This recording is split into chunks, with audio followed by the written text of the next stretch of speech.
Magandang araw sa inyo. It's another engineering lecture para sa Introduction to Robotics at ang topic natin ngayon ay Sensors, Vision, and Signal Conditioning.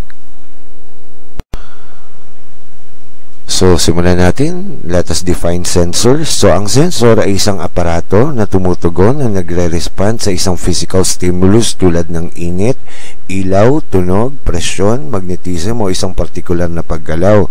At ang ito ay nagtatransmit ng data ayon sa nasukat nitong signal. So, kinakalkula ng mga sensor sa robotics sa mga kondisyon at kapaligiran na ginagalawan ng isang robot. Ang mga ito ay gumagana tulad ng pandaman ng tao. So, sinusukat nito ang mga katangian ng isang kapaligiran at kinoconvert ang mga ito sa mga signal. So, maaaring kabilang sa mga katangian ang distansya, intensity ng liwanag, temperatura o komposisyon ng isang chemical. Ang mga data mula sa mga nasusukat nito ay nagbibigay daan sa mga robot na makita ang paligid na ginagalawan nito tulad ng isang tao kung paano nagbibigay ng impormasyon ang pandaman nito sa kanyang utak. So, let us discuss the classification of sensor. So, may dalawang klase ng sensor, that is internal sensor at saka external sensor. So, yung mga different types ng sensor na nagpo-fall dito sa category ng bawat sensor na ito ay i-discuss natin sa mga susunod na slide at i-define natin. Okay? Now, let us discuss the sensor function. So, bakit ba tayo gumagamit ng sensor? So, una na dito, ginagamit natin ang sensor para sa safe operation. So, ang paggamit ng sensor ay nakakatulong upang protektahan ang mga manggagawang tao sa pamamagitan ng pag-off ng flow ng kuryente kung may pumasok sa workspace ng robot. So, ibig sabihin, ini-install ang mga sensor sa mga industry na may robotics kung saan delikado ang mga trabahong ginagawa o ginagampanan ng isang robot. So, para maiwasan ng aksidente, nilalagyan ng mga sensor ang mga workspace ng mga robot para just in case na may magkamaling pumasok na tao, automatic na magsha-shut off o mag-standstill ang operation ng isang robot. So, pangalawa, ginagamit ang mga sensor para sa interlocking. So, gumagamit ng sensor sa robotics para i-coordinate ang pagkakasunod-sunod ng mga operasyon sa mga bahagi na dapat nitong gawin. Yun ang ibig sabihin ng interlocking. And the next, ginagamit din ng sensor para sa inspection. So, gumagamit ng sensor para ma-inspect ang kalidad ng isang produkto o isang bagay na sinusukat nito. So, sa pamamagitan ng vision system, gamit ang sensor, napapanatili ang quality control ng isang bagay na sinusukat nito at dahil dito, naibibigay nito ang tamang data. And the last, ginagamit din ng sensor para sa parts configuration. So, ang paggamit ng sensor ay nakakatulong upang matukoy ang tamang konfigurasyon upang magawa ang trabaho nito tulad ng pagtukoy ng tamang materyales o specification. So, ang mga example nito ay yung mga pag-welding at saka pagpipinta ng mga kotse. So, una, chine-check muna ng robot kung tama ba yung mga materyales at specification bago i-welding o ipinta yung mga pinturang ipipinta sa mga sasakyan na ito. Okay? So, ibig sabihin, kapag gumamit ka ng sensor, ang robot mo ay may kakayahan na i-check muna kung tamang materyales o spesifikasyon ng gamit na gagamitin nito bago ito mag-proceed sa trabahong gagawin niya. So, sa pamamagitan nito, walang nasasayang na mga gamit o materyales at ang trabaho ay pulido at tama. Okay? Now, let us discuss the sensor classification. So, ang mga pangunahing kakayahan na kinakailangan ng isang robot ay ang mga sumusunod. So, ang una na dito ay simple touch. So, ang paggamit ng isang simple touch sensor, nadidetect ng isang robot kung meron o wala bang object itong nasisense o nahahawakan. So, pangalawa is taction o complex touch. So, ang paggamit ng isang taction o complex touch sensor, nadidetect ng isang robot yung presensya o yung presence ng isang object. At the same time, nadidetect din niya kung anong size at shape nito. So, pangatlo is simple force. So, ang paggamit ng isang simple force sensor, nasusukat ng isang robot ang puwersa sa isang axis lamang. Ibig sabihin, kung x-axis lang, it may either be pasulong o patras lang ang pwede nitong masukat na puwersa. O kung y-axis naman, pwedeng pataas o pababa ang pagsukat ng puwersa. So another is complex force sensor. So ang paggamit ng isang complex force sensor nasusukat ng isang robot ang pwersa sa dalawa o higit pang axis. Ibig sabihin, pwede magsukat ng pwersa ang robot sa X, Y, o Z o rotational axis na ginagalawan nito. So the next is proximity.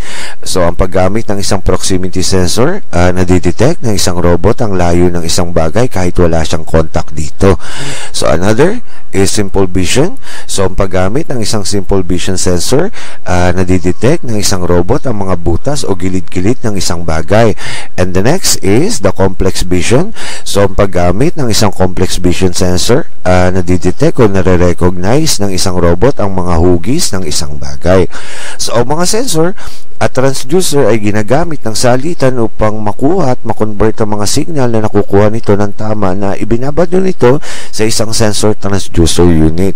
Alam natin na ang mga temperature, ilaw at iba pa ay mga analog signal. So para maintindihan ng sensor ng robot kung ano yung bagay na sinusukat niya, gumagamit ng transducer upang i-convert ang mga analog signal na ito sa digital signal. So ang mga sensor ay maaaring uriin bilang analog o digital batay sa uri ng mga signal na kanilang natatanggap o pinoproseso. So ang mga analog sensor ay may mga tuloy-tuloy na input at output signal, habang ang digital sensor naman ay may output na digital o discrete o di tuloy-tuloy o paudot-udot na signal. So ang pag-sense ng isang robot ay unang hakbang na ginagawa nito upang sukatin ang mga bagay na nasa-sense nito bago ito i-convert mula sa isang uri ng signal patungo sa isa pang klase ng signal upang gawin ang iba't ibang layunin o application nito, tulad ng pagsukat ng mga physical na parameter like pagsukat ng init o liwanag. Okay? Okay, let us discuss the first type ng sensor, that is the internal sensors. So, sinusukat ng mga internal sensor ang panloob na estado ng isang robot sa isang partikular na sandali. Ibig sabihin, tumutulong ang mga sensor na ito na matukoy ang mga control command para sa robot. So, maaaring sukatin ng mga sensor na ito ang posisyon, bilis, acceleration o pwersa ng isang robot. So, ang impormasyon mula sa mga sensor na ito ay ginagamit ng controller upang gumawa ng mga desisyon para sa robot. Ibig sabihin, ginagamit ang mga sensor na ito sa isang robot upang malaman yung internal state nito. So, parang sa tao, gumagamit tayo ng tachometer upang masukat ang bilis ng paggalaw natin o mga pulse o heart rate devices para malaman ang sukat ng pulso natin o kung high blood o low blood ba tayo. So, parang ganun ang sensor na ito. Ginagamit siya para makita yung tamang lokasyon, bilis ng paggalaw at pwersa na ina-apply ng isang robot. So, let us discuss yung isang type ng internal sensor, that is position sensor. So, sinusukat ng mga position sensor ang mga joint angle ng isang robot. Ibig sabihin, yung bawat pagtupi ng braso ng isang robot mo, nasusukat ng sensor nito yung angle niya. So, ang mga joint angle measurement na ito ay ginagamit upang matukoy ang tamang configuration o setup ng isang end effector. Ang forward kinematics ay ginagamit upang kalkulahin ang posisyon at orientasyon ng isang end effector.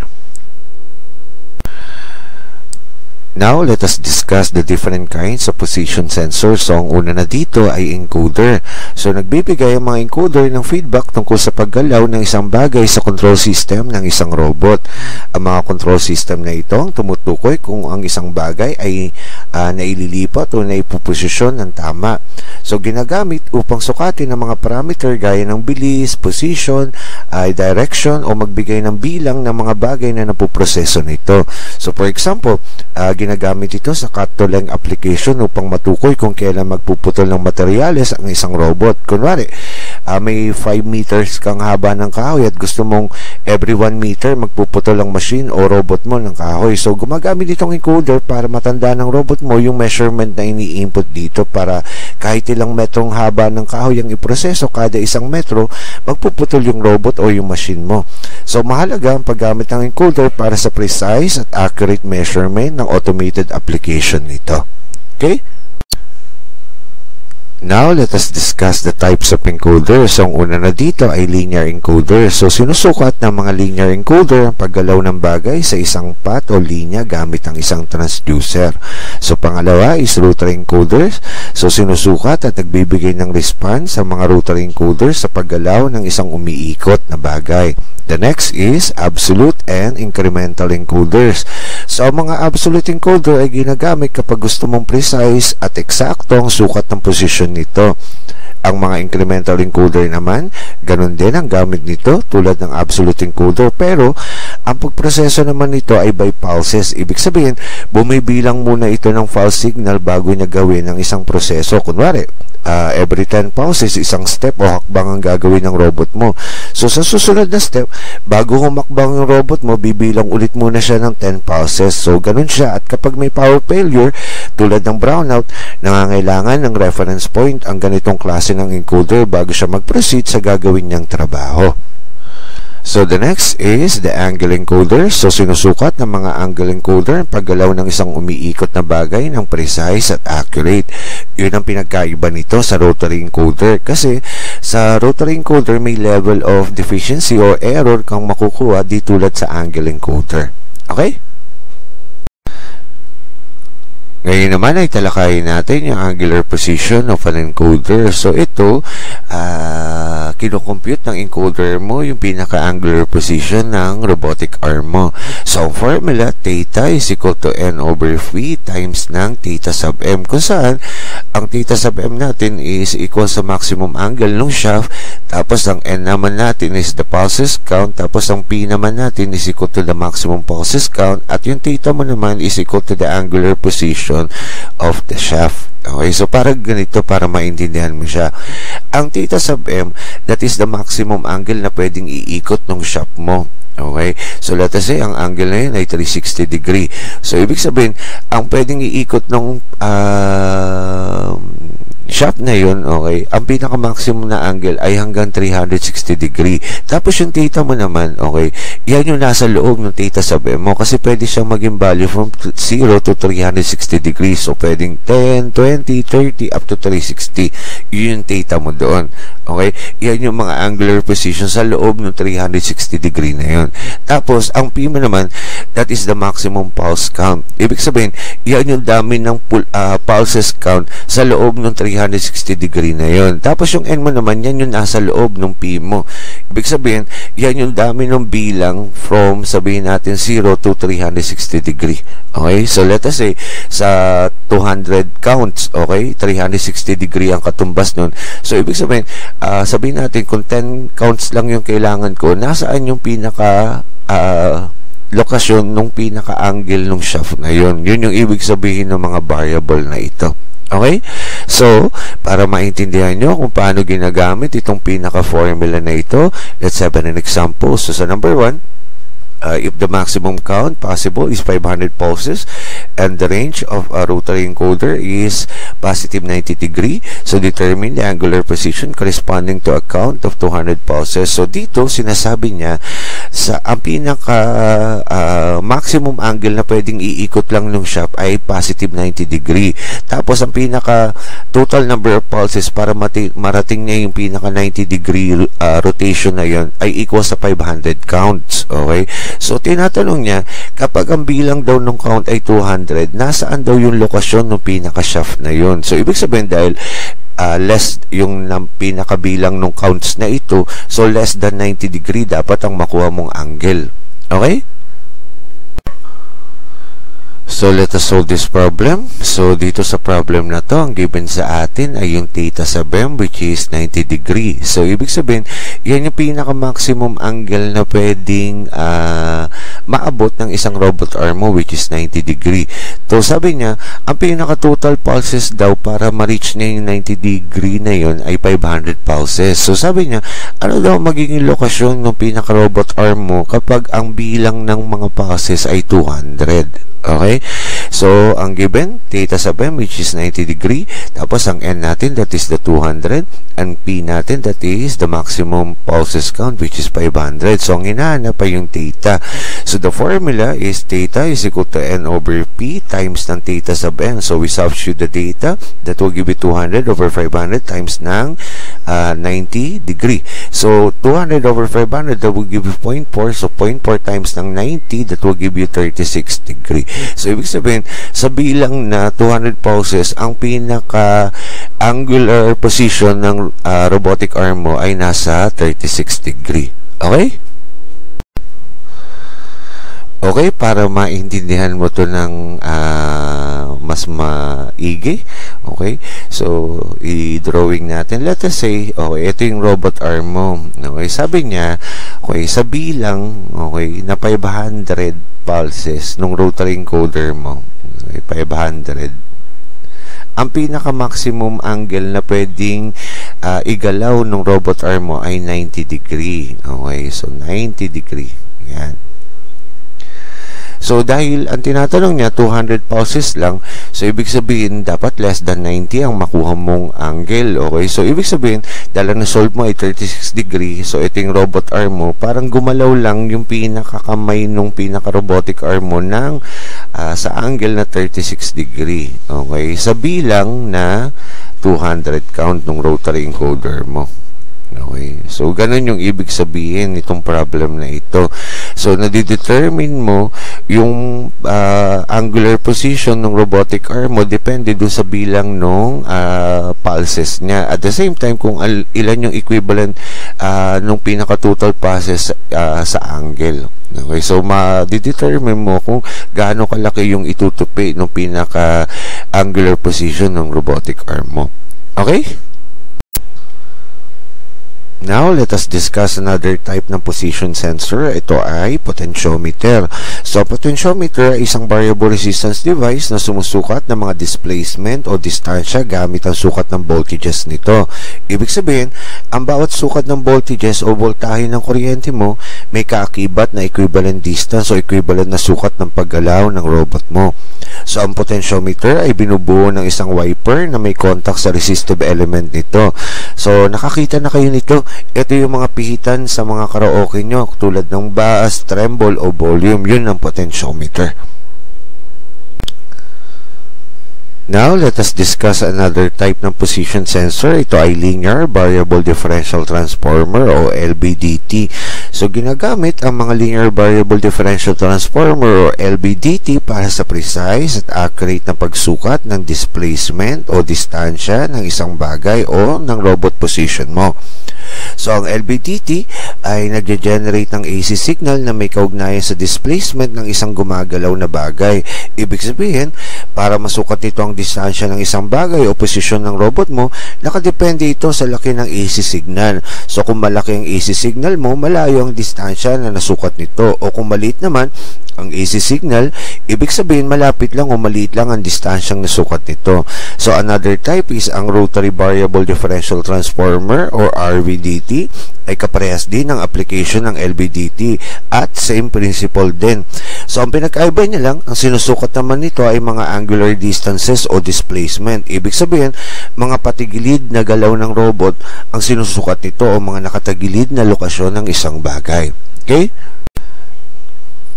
Now, let us discuss the last type ng position sensor. Ito ay synchronous and resolver. So, mga encoder ay nagbibigay ng digital na output habang ang mga synchronous at resolver naman ay nagbibigay ng analog signal output. Yun ang pinagkaiba nila sa isa't isa. So, ang mga synchronous at resolver ay kahawig ng mga rotating transformer. So, ang magnitude o sukat ng voltahe na nai-induce o napoproduce sa stator winding nito ay proportional sa sine angle nito sa pagitan ng rotor coil axis at stator coil axis nito. Ibig sabihin, nasusukat ang distansya o displacement depende sa laki ng nai-induce o napoproduce na voltahe o voltage sa rotor at stator winding nito. Okay? Now, let us discuss another type ng internal sensor. Ito ay velocity sensors. So, sinusukat ng mga velocity sensor ang bilis ng paggalaw ng isang robot o isang bagay sa pamamagitan ng pagkuha ng magkakasunod na sukat ng posisyon nito. Just like in physics, velocity is equal to distance over time. Kapag kinuha mo ang sukat ng isang posisyon ng isang bagay at dinivide mo sa oras na narating niya yung posisyon na yun, masusukat mo kung gaano niya kabilis narating yung location na yun. Okay? Now, let us discuss the different types ng velocity sensor. So, ang una na dito ay yung lahat ng klase ng position sensor. So, ang mga position sensor ay maaaring gamitin upang matukoy ang velocity o bilis ng isang bagay o bilis ng isang robot kapag ang sukat ng position nito na nasukat ng position sensor mo ay dinivide mo sa bawat oras na nararating niya ang bawat position na yon. So, masusukat mo ang bilis nito sa bawat point na nilakbay nito. So, maaaring kalkulahin ng incremental position encoder ang bilis sa pamamagitan ng pag-divide ng mga bilang ng pulses nito sa bawat oras na nasukat yung number of pulses na yon. So, maaaring makaranas ng computational load ang controller sa pamamaraang ito kasi bago gawin ng robot mo yung gagawin niya, kailangan mo nang mag-calculate ng controller mo yung computation bago mag-proceed yung robot mo sa command sa kanya. Okay? So, another type ng velocity sensor is the tachometer. So, ang mga tachometer ay direktang nasusukat ang bilis ng walang computational load. Nagagawa ito ng tachometer mo dahil sa Fleming's rules na pinag-aaralan natin sa physics natin, kung saan sinasaad nito na ang voltahe o voltage is directly proportional sa rate ng flux leakages nito. So, ibig sabihin, nasusukat ang bilis kapag ang voltahe o voltage na na-produce sa coil nito ay tumataas. Ibig sabihin, ganun kabilis din ang pag-ikot ng shaft ng isang bagay. So, parang kapag nagmamaneho ka, kapag tinapakan mo yung accelerator ng sasakyan, bumibilis ang ikot ng shaft kung saan nakakabit yung mga gulong ng kotse mo. So, nasusukat ng tachometer mo yung speed nito kapag yung voltage na napuproduce sa coil nito ay malaki. May kaakibat na sukat na bilis yun in miles per hour. Kaya nalalaman mo yung pinaka-actual speed ng sasakyan mo habang nagdadrive ka. So, gumagamit ng analog to digital converter para ma-digitalize yung signal bago pinapadala sa computer box ng sasakyan o ng isang robot mo. Okay? So, another type ng velocity sensor ay Hall effect sensor. So, maaaring sukatin ng Hall effect sensor ang bilis sa pamamagitan sa pagsukat na na-generate na voltahe o voltage nito sa magnetic field ng isang conductor. So, ang voltahe na na-produce is directly proportional sa bilis ng pag-ikot ng magnet. So, ganito yan. Sa physics, kapag naputol mo ang magnetic field, nakaka-create ka ng electricity kung saan doon natin nasusukat yung voltahe o voltage. So, kapag umikot ang shaft ng generator, nagpuputol ito ng magnetic field kung saan kung gaano kadami ang naputol nitong magnetic field, ganun kalaki din ang kuryenteng mapuproduce nito. So, dito, ang ginagawa ng Hall effect sensor mo, susukatin niya kung gaano kalaki yung voltahe na na-produce, and then, yung sukat na yun, may kaakibat na equivalent na speed o velocity. Okay? So, another type ng internal sensor ay acceleration sensors. So, ang acceleration ay maaaring i-calculate mula sa puwersa gamit ang integration. So, ang pag-calculate ng acceleration mula sa puwersa ay nangangailangan ng mga strain gauge. So, sinusukat ng mga strain gauge ang mga pagbabago sa electrical resistance dahil sa strain. So, ang acceleration ay maaari ding i-calculate mula sa pagbabago ng bilis kasi sa physics, ang formula ng acceleration ay velocity over time. So, ang differential ng velocity signal ay pwede magdulot ng malakas na ingay sa mga components nito. So, gumagamit tayo ng acceleration sensor if you want to measure kung gaano ang pagbilis ng bilis ng isang bagay. Okay? So, another type ng internal sensor ay yung force sensors. So, ang mga force sensors sa robotics ay tumutulong sa pag-calculate ng mga puwersa na tumutukoy sa pag-andar o paggalaw ng isang robot. So, ang mga force torque sensor ay nagbibigay sa mga robotic arm na magawa ang mga mabibigat na gawain at sinusukat ng mga internal sensor na ito ang estado ng end effector sa pagproseso ng pag-assemble. Okay? Now, let us discuss the gauge factor. So, ito yung sumusukat ng sensitivity ng strain ng isang joints ng isang robotic arm. Okay? So, parang ganito sa tao. Diba? Kapag masyadong malaki yung pwersang ina-apply mo, okay, minsan nai-strain mo yung pinaka-joints o na kumukonekta ng mga buto mo. Okay? Let's say sa kamay o kaya sa paa kapag masyadong malaki yung pwersang ina-apply mo. Okay? Kunyari, tinadyakan mo yung isang bola tapos masyadong malaki yung pwersa na ibinigay mo sa pagtadyak mo dun sa bola na yun. So, minsan nai-strain mo yung pinaka-joints ng pinaka-legs mo. So, ganun din sa robot, okay? Kapag masyadong malaki yung pwersa na nai-apply ng robot mo, okay, nai-strain yung mga joints, okay, na nagkukonekta dun sa mga links ng isang robotic arm. Okay? So, ang formula para makompute mo yung gauge factor, G is equal to delta R over epsilon times ng R. Kung saan, ang G natin, that is the gauge factor, so wala siyang unit. Okay? So, ang delta R, that is the change in resistance of the strain gauge. Dapat ang unit nito ay naka-ohms. Okay? At ang symbol nun ay omega. Okay? Ganyan siya. Tapos, ang R natin, that is the original resistance, okay, ng gauge. At ang unit din nun ay naka-ohms. Tapos, ang E natin, that is the elastic modulus of the strain gauge ng material na ginamit para dun sa joint ng isang robotic arm. Okay?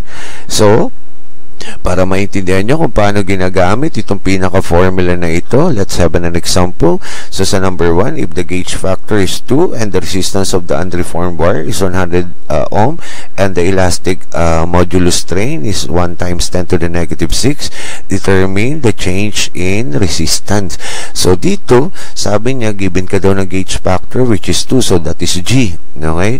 Tapos, yung R natin, which is the original resistance, itong pinaka-gauge natin o nung wire is 100 ohm daw. Tapos yung pinaka elastic modulus, okay, nung material mo ay equal daw sa 1 times 10 to the negative 6. Ang tinatanong niya, okay, ano daw yung pinaka change in resistance which is the delta R. Okay, yun yung tinatanong niya dito.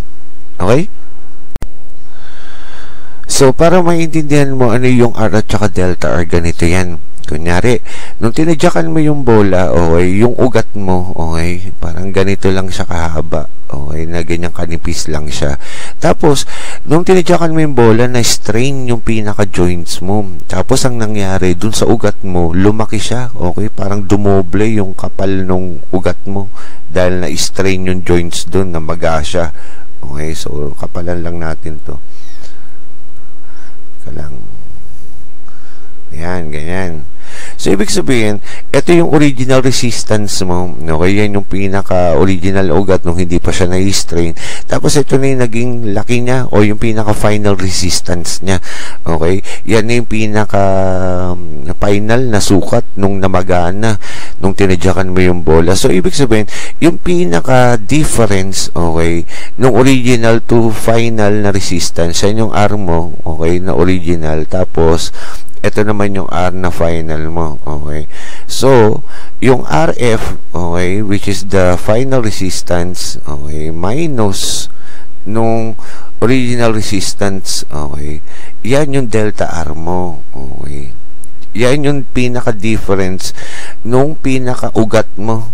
Okay, nung hindi pa siya na-strain at saka nung na-strain na siya. Yun ang ibig sabihin ng delta R. Kumbaga, sa technical definition, ito yung original resistance ng wire mo. Okay? Tapos, dahil uminit siya, nagbago yung pinaka-resistance ng wire mo. So, yung pinaka-difference ng original dun sa final resistance niya, yun ang delta R mo. Okay? Okay, let us solve this problem. So, ang given sa atin ay yung gauge factor which is equal to 2, tas yung original resistance ng wire natin, that is 100 ohm, tapos yung epsilon natin which is the elastic modulus which is equal to 1 times 10 to the negative 6. So, ang unit nito ay Pascal. Okay. Yun ang mga unit. Dalawang unit ang ginagamit ng elastic modulus. Isa sa SI at saka British. So, sa SI ang ginagamit niya ay Pascal at ang equivalent ng Pascal ay equal sa Newton per square meter. Okay? Kapag British naman, ang unit na ginagamit sa kanya ay PSI. Okay? At ang equivalent naman ng PSI ay pounds, okay, per square inch. Okay? So, kapag nagbasa ka ng mga libro, pagdating sa topic ng elasticity, yan yung mga unit na makikita mo. Okay? So, dahil ang hinahanap dito ay si delta R. So, we use the formula G is equal to delta R over epsilon times ng R. So, dahil kailangan natin makuha si delta R, so ito mako-cross multiply lang dito sa kabilang side. Okay? Kaya naging formula delta R is equal to G times ng epsilon times ng R. So, we substitute the data dahil tama naman lahat ng unit. So, 2 times ng 1 times 10 to the negative 6 times 100.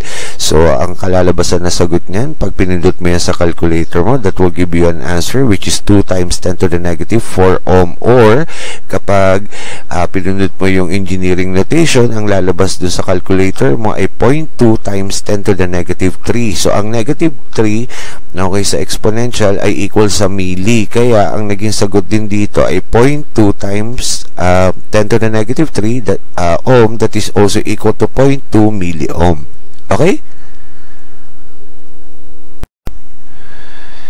Now, let us discuss force and acceleration using strain gauges. So, masusolder natin kung gaano kalaki yung puwersang in-apply ng isang robotic arm at gaano kabilis ang paggalaw nito sa pag-apply ng puwersa na yun using ng mga strain gauges na sinukat natin kanina o kinalculate natin kanina. So, ang formula daw ng puwersa, which is F is equal to A times ng epsilon times delta R over G times ng R. Okay? So, ang F natin, sabi natin sa physics ay equal sa mass times acceleration or MA.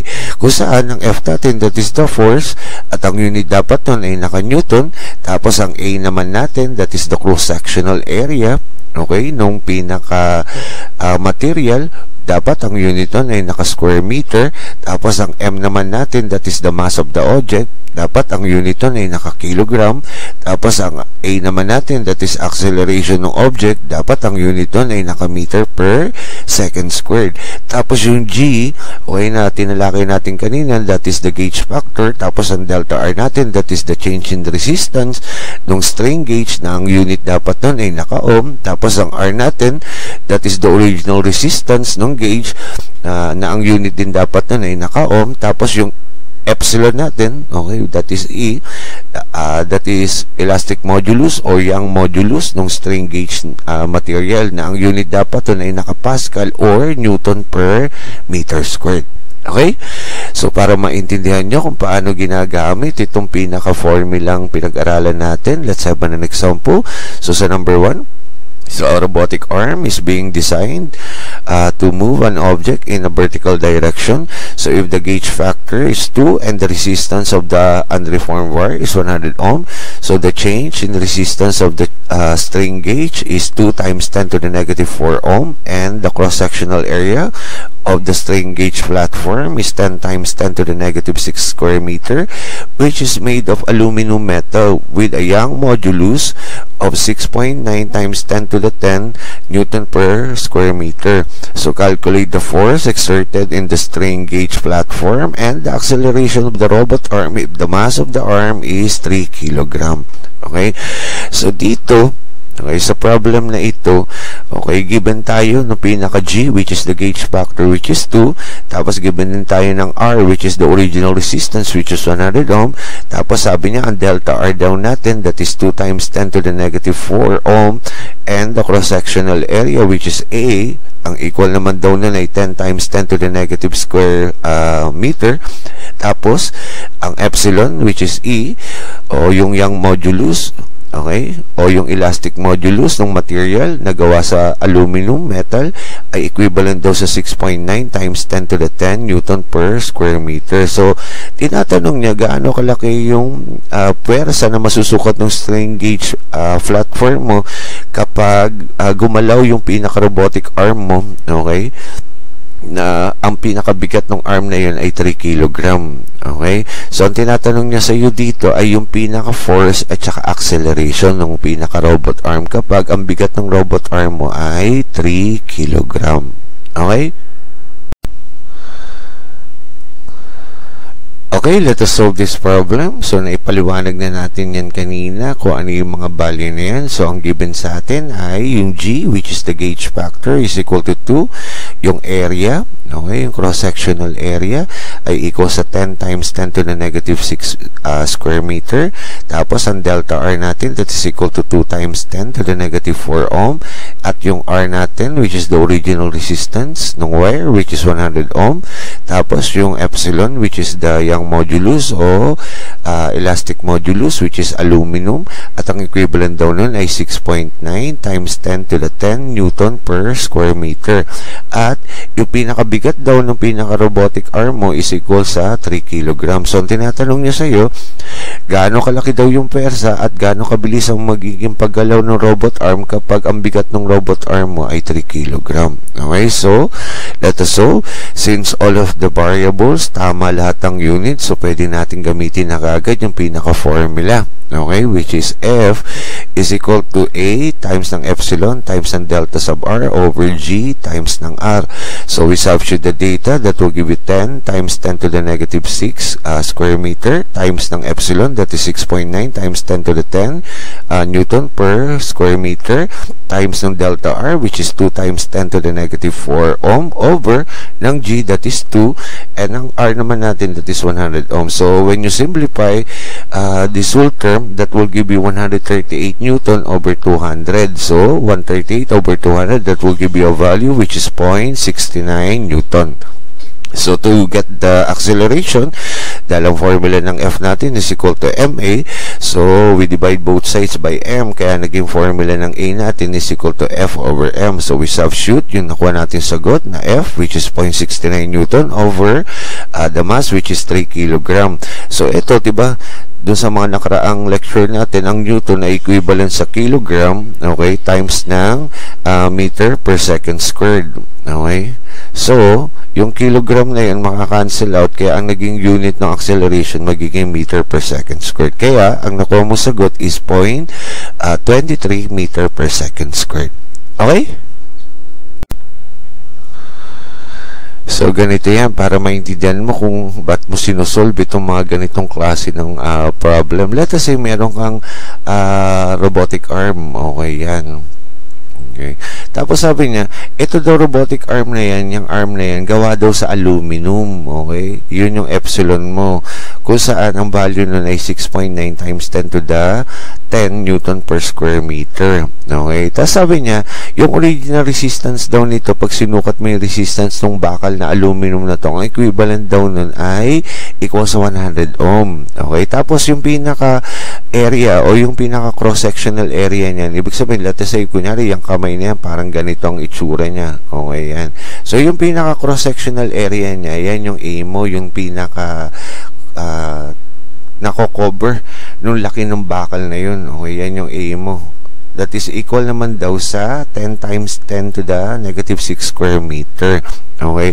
So, sabi niya, kapag ang bigat daw nitong robot arm na to ay 3 kg, okay?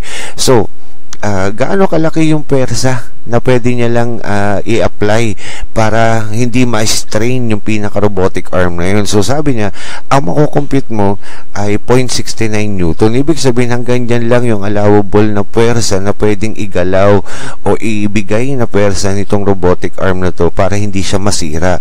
Tapos, ang pinaka-maximum na bilis na pwede niyang ibigay, okay, kapag ang bigat ng robotic arm na yun ay 3 kg, ay 0.23 meter per second squared. So, ibig sabihin, pag lumagpas siya dyan sa bilis na the tendency is may i-strain na yung mga joints kung saan nakakabit itong mga links na ito na gawa sa aluminum metal. Okay?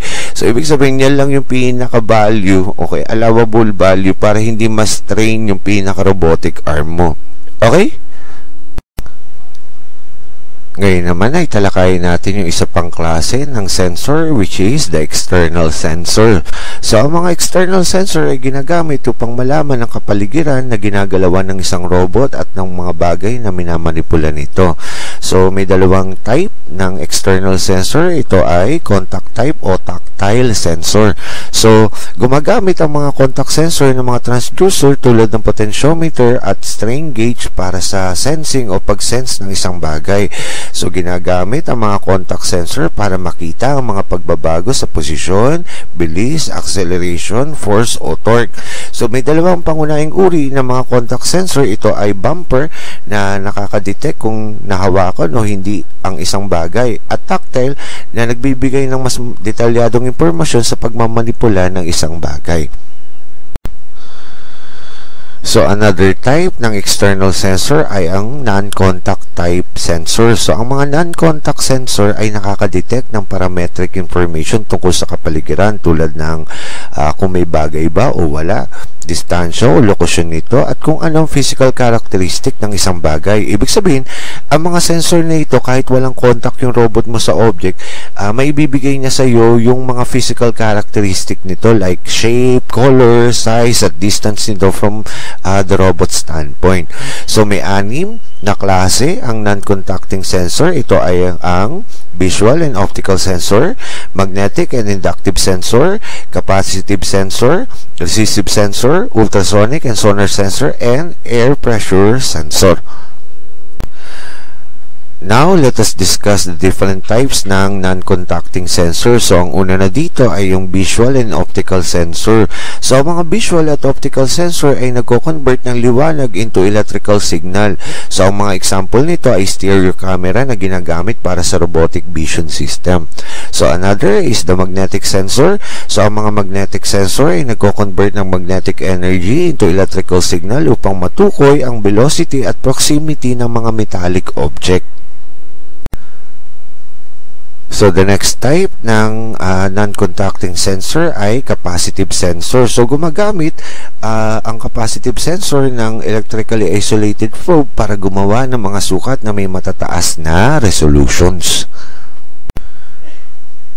So, the next type ng non-contacting sensor ay resistive sensor. So, tinutukoy ng resistive sensor ang distansya sa pamamagitan ng sukat ng resistance nito. So, sa bawat sukat ng resistance, may kaakibat na equivalent distance measurement. And the last is the ultrasonic and sonar sensors. So, ang mga ultrasonic at sonar sensor ay gumagamit ng mga acoustic wave upang makita ang posisyon, bilis at orientasyon ng isang bagay. Okay? Now, let us discuss signal conditioning. So, itong part na ito, yung mga devices na ginagamit dito ay para sa pagkukondisyon ng mga signal na tinatanggap ng isang robot mo. Okay? So, ang mga transducer ay bumubuo ng pangunahing impormasyon na nangangailangan ng pagproseso bago ito gamitin. So, sa pangkalahatan, ito ay nangangailangan ng conditioning o pagproseso bago sila gamitin ng isang robot controller para sa karagdagang aksyon. Ibig sabihin, bago ibato yung signal para gawin ng robot, gumagamit ng mga devices to condition yung mga signal na ito para maging accurate at precise yung paggalaw at pagsukat ng isang robot. So, ang ilan sa mga karaniwang ginagamit na device na ginagamit para sa signal conditioning ay ang mga sumusunod. So, ang una na dito ay amplifiers. So, ang mga amplifier ay nagpapataas ng voltahe, current at power ng isang signal. So, ang mga example nito ay mga operational amplifier na may iba't ibang gamit tulad ng mga buffer, inverters at comparators. So, another signal conditioning device ay filter. So, ang mga filter ay nagbibigay daan sa mga kanais-nais na bahagi ng isang signal at tinatanggal o sinasala nito ang mga bahagi ng signal na walang gamit o pangit na signal. So, another is modulators and demodulators. So, ang modulators ay isang device kung saan itinataas nito yung daladala nitong signal na may halong data signal. Ang demodulator naman, nire-recover niya yung data signal sa modulated signal. So, parang ganito, para maintindihan mo. Ang modulator, kunwari, eroplano, which is the carrier ng signal o carrier ng mga passenger. Tapos, yung mga passenger naman, yun yung mga data signal mo. So, yung bilis ng pagdating nito sa isang lokasyon, yun yung amplified carrier signal, which is the modulator. Tapos, yung airport mo naman, yun naman yung demodulator mo, kung saan ito ang nagre-receive ng mga passenger o nagre-receive ng mga data signal mo. Okay? So, parang ganito para maintindihan mo itong modulators and demodulators na to. Kunwari, magsisend ka ng data signal from Manila, okay, dito. Let's say ito yung Manila. Tapos, isisend mo yung data signal na yung papunta sa Laguna. Okay, so, ang gagawin natin, so yung data signal mo, dadaan yan dito sa modulator mo. Okay, para palakasin yung signal na yun. So, ang tawag mo na doon sa signal na yun, kapag na-amplify na siya, carrier signal. So, pinalalakas siya para makarating siya doon sa lokasyon kung saan tatanggapin yung signal na yun. Okay, so, pagdating niya dito sa may parte ng Laguna, yung signal na yun, okay, dadaan yun sa demodulator para tanggalin yung carrier signal. Ang kukuhanin lang ng demodulator mo yung pinaka-data signal lang bago niya papuntahin doon sa pinaka-receiver ng data signal na yun. So, ganun yung paggamit ng modulator at demodulator mo. Okay?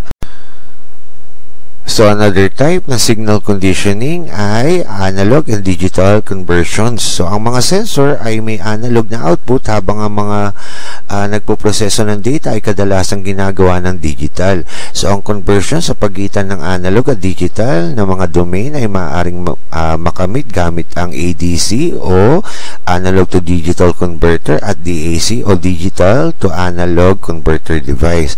So, ang una na dito, ang digital to analog converter o DAC.